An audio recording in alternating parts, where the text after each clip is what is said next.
This is just an extension of our introduction to the course, and I just want to encourage you as I share some of these thoughts with you. But I'm just laying a bit of a foundational thought with you at the beginning of this course, and I want to make this little statement that God makes masterpieces, not replicas, and that's a powerful thing to understand, that God is looking for an original. He's not looking for a replica. It is our intention in this course to recognize the individual and unique ability that you have and the calling that God has prepared for you as a student.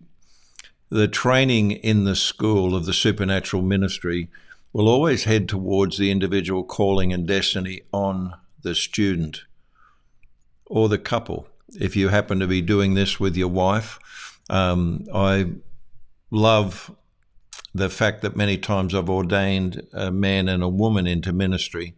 And in fact, if you're married, I would love to believe that you both have the same heart for ministry. But if you're an individual there, as we go through this, I want to help identify the giftings and the calling on your life. Maybe you have some perception of what that is, but sometimes that's because other people have said things to you, and that can be close to the mark, or it may be off beam.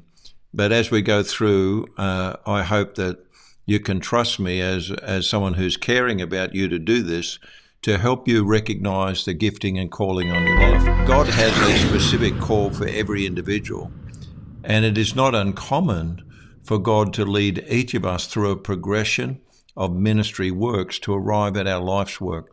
And I will share at a later date that stepping stone experience that I had in my life. I mean, I've been a pastor, teacher, I've been the ministry of helps, I've been administrator, I've been through the ninefold ministry basically. And most of them, I thought that's where I'll be till Jesus comes.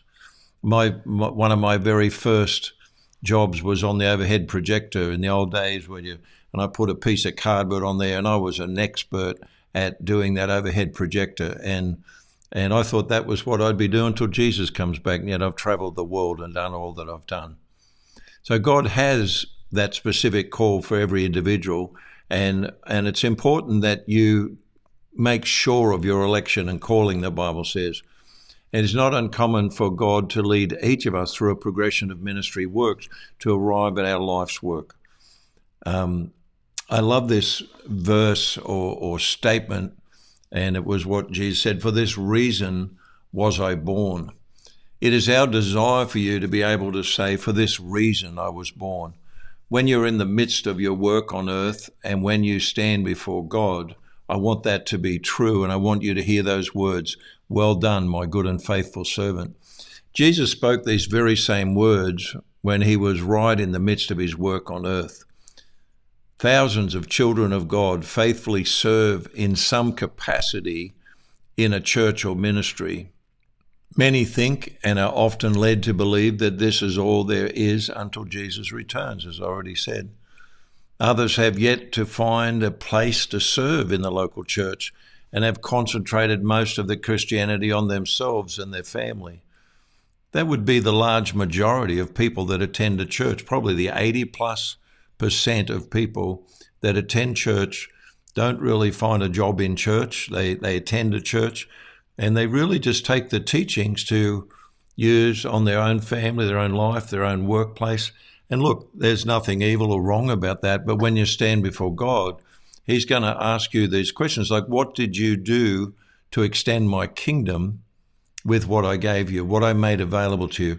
So it's really important in this course that we not only understand the teachings of Christ and the biblical foundations of what the church is and what your giftings and calling may be, but we need to get to a place where we grasp and understand what it is that God requires of you. Why has he given you these giftings and callings, and what is it that he wanted you to do while you're on earth with them to extend his kingdom and to win people into the kingdom?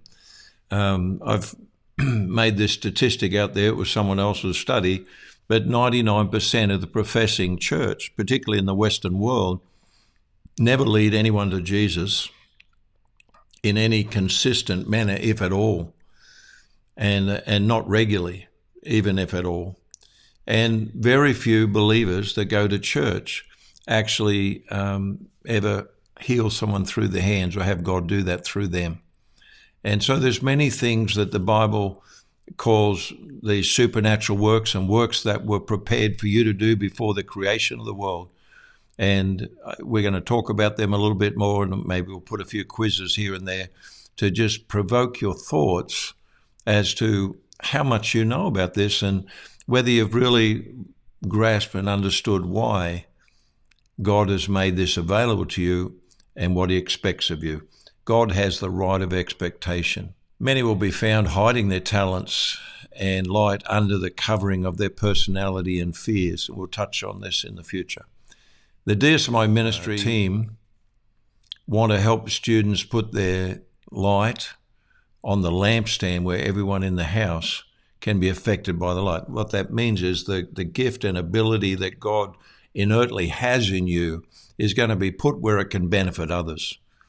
You know when you've passed from spiritual death to spiritual life when you help, love, and minister to the brethren. And so I trust that this will be stirring you. There are going to be more little videos here that just give you little tidbits to stir you along the right path. So thanks for joining me, and we'll get back to the next bit very shortly. And make sure you get your heart stirred towards God with prayer, with fellowship and worship. We love you guys.